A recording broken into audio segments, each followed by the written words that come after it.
मतलब ऐसा लगता है कि सब श्री जी कर देंगी तो धन जरूरतमंदों को बांट दूं या सब बाकी मेरा तो श्री जी देख लेंगे। विवेक से काम करो, परिवार थोड़ा सा नहीं विवेक से काम करो। जो धन तुम्हें मिला है, तुम्हारे पास उसके जो अधिकारी हैं, माता पिता भाई बहन पत्नी जो भी वो उन सब के लिए है, बांटने के लिए नहीं है।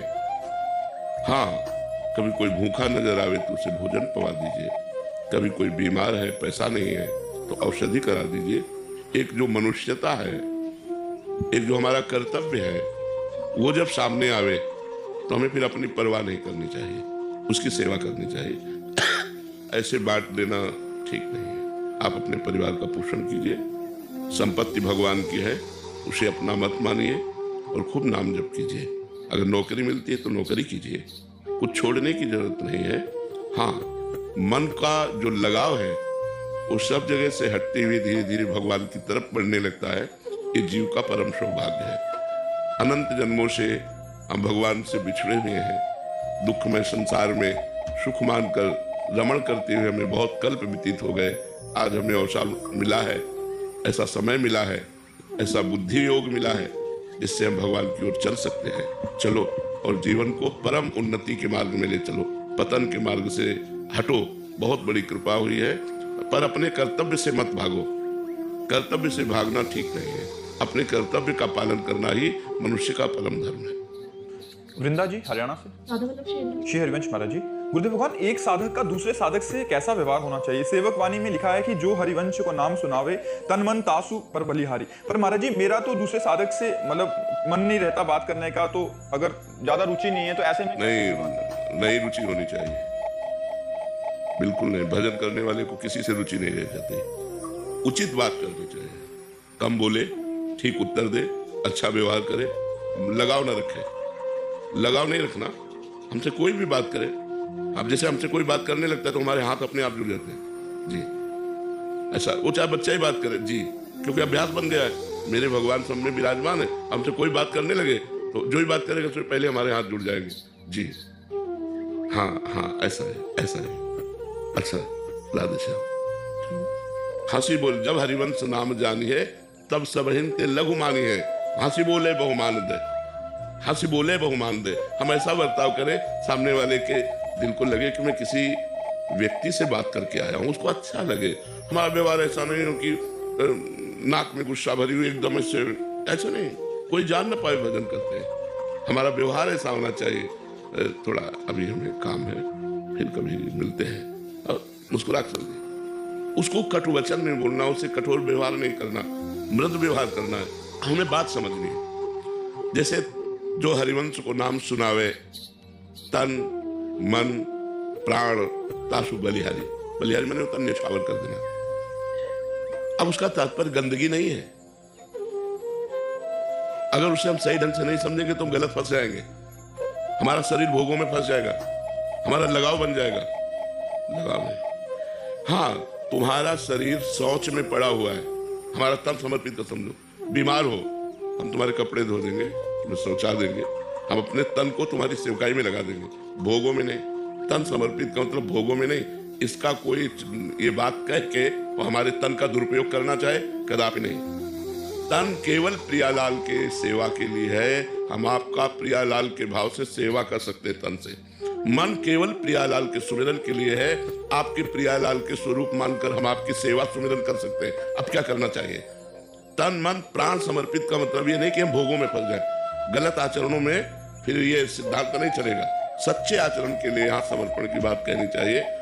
हम लोगों को एक ट्रेनिंग दी जाती है भजन में कि अंदर हम बहुत प्यार करते हैं सबको,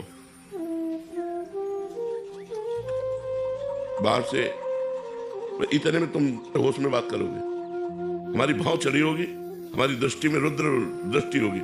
हाँ बोलिए। जहां देखा गया कि ज्यादा लिप्सा ज्यादा लगाओ तो तुरंत भाव चढ़ा ली गई। हाँ बोलिए। नहीं जी ठीक है, और तो जाइए। ऊपर से दोनों बातें कही। सज्जन पुरुष है, संत है, मृदु भाषा। असज्जन पुरुष है, रुद्र दृष्टि, अपनी दृष्टि में निकल गई। उसे आप भक्ति संबंधी व्यवहार कर रहे हैं, लेकिन वो गलत समझेगा। वो गलत ना समझे इसलिए हमको थोड़ा रूखा व्यवहार रखना है। राधे श्याम, राधे श्याम। अरे बोलने से भी दोबारा नहीं बोलते, वो गाली दे भी नहीं बोलते, कुछ मतलब नहीं। साधु को एक अपनी रहनी बनानी चाहिए। हम हजारों को देखते हैं, किसी को नहीं देखते अपने। हमारे हम जैसे अब आप जैसे इस समय दृष्टि की है, हमारी दृष्टि में हमारे प्रभु है बस, और उसी दृष्टि से ऐसे देखते हैं बस। परमार्थ मार्ग में चलने के लिए सबसे प्यार है, सबसे दोस्ती, और किसी से दोस्ती नहीं। कबीरा खड़ा बाजार में, सबसे पूछे खैर, ना काहू से दोस्ती ना काहू से बैर, बिल्कुल निरपेक्ष रहना। तो ये बात ध्यान रखना, तन मन प्राण समर्पण में कहीं फंस न जाना। महाराज जी बहुत आप जो कह रहे हैं महाराज जी, क्या व्यवहार बनने लग जाता है? क्योंकि संसार से आए होते हैं, उनको लगता है कि चलो राधा नाम गाएंगे, कीर्तन करेंगे। संयम के द्वारा हम अपनी इंद्रियों को, अपने मन को अपने शरीर से हटाकर, अन्य शरीरों की तो बात जाने दो, अपने शरीर से हटाकर भगवान के चरणों में लगाए। हमारी इंद्रियां, हमारा मन भगवान से पुकारे, कभी मिलो। भगवान के दर्शन की लालसा, ये इंद्रियों के भोगों की लालसा। इसीलिए हम इशारे से बताया कि तन समर्पण का मतलब कहीं भोग न समझ लिया जाए, ये ऐसा नहीं है। तन समर्पण का मतलब है, प्राण समर्पण का मतलब कि कोई भी कष्ट में है तो अपने प्राणों की बाजी लगाकर उसके कष्ट को दूर करने की चेष्टा करे। ये भोगों का विषय नहीं है, ये योग का विषय है। भक्ति योग, ज्ञान योग, अष्टांग योग, योग कहा जाता है। ये भोग नहीं, भोग के त्याग से योग होता है। त्यागाच्छांतिरंतरम, भोगों से नहीं होता है। तो कुछ लोग जो अपनी वासनाओं को नहीं ठीक कर पाए हैं, वो लोग वासनाओं का खेल खेलते हैं, बोलते हैं यही भक्ति है, यही साधना है। बहुत से लोग होते हैं और उसको गलत ढंग से प्रयोग करते हैं और कहते हैं यही है, यही इसी से चला जाता है। तब तो गृहस्थी में सब सिद्ध हो जाने चाहिए। अगर केवल भोग ही साधना है तो गृहस्थी तो भोग भोगते सब सिद्ध है।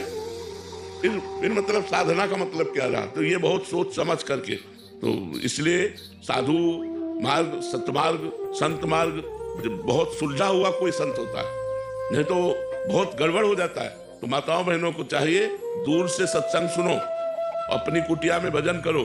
किसी संत को ना नजदीक अपनी कुटिया में बुलाओ, ना तुम नजदीक जाओ, और व्यभिचार दोष से बचो और दूसरों को भी बचाओ। अगर गंदे आचरण कोई करता है वो संत नहीं हो सकता। गंदा आचरण, चूक होना अलग बात होती है, चलते चलते फिसल गए, फिर संभाल लिया, लेकिन हम उसी का अपना वासनाओं का खेल बना ले, ये ठीक नहीं। इसलिए बहुत संभल कर तन मन प्राण समर्पण का मतलब समझ लो, कि गलत मार्ग में न चले जाना। Lieutenant commander Mohit Sharma ji. राधे राधे महाराज जी। महाराज जी, आप कह रहे हैं कि जैसे कोई शरीर में परेशानी ना हो या आगे के लिए, तो हम ब्लड टेस्ट करवाते हैं, तो ये वो इसलिए कराते हैं कि हम पहले से सचेत हो जाएं कि, तो महाराज जी कहीं ये प्रभु की शरणागति में कहीं हम अपने प्रारब्ध को रोक रहे हो, ऐसा करना ठीक है? हाँ बिल्कुल ठीक है। जो शरीर का प्रोसेस है वो शरीर का प्रोसेस है, उससे हमें कोई लेना नहीं। इसका भी तो होता है तुम्हारा, हम खुद से ही पहले करा लें कि हमें कोई बीमारी ना हो। जरूर हमें जानकारी रखनी चाहिए, हमें कोई रोग ना हो, पहले से हमें इसका टेस्ट करा लेना चाहिए। अगर रोग आ रहा है तो औषधि रूप उसका उपचार कराना चाहिए। इसका शरणागति से कोई लेना देना नहीं, ये अलग बात। राहुल चौधरी जी। राधा वल्लभ श्री हरिवंश महाराज जी। महाराज जी, पिछले 3 साल से मांस मदिरा का त्याग करके आपके बताए हुए मार्ग पर चलने का प्रयास कर रहा हूँ। गुरुजी, अब मेरे मन में ये कंडीशन आ रही है कि श्री राधा रानी जी से कुछ मांगने की इच्छा नहीं होती महाराज जी। तो महाराज जी, घर गृहस्थी की चीजें मन में, महाराज जी इनका कहने का भाव है। देखो, विश्वास रखो, जितना तुम्हारे भाग्य में है सुख और दुख, वो ना चाहते हुए तुम्हारे जीवन में आएगा। जैसे हम नहीं चाहते लेकिन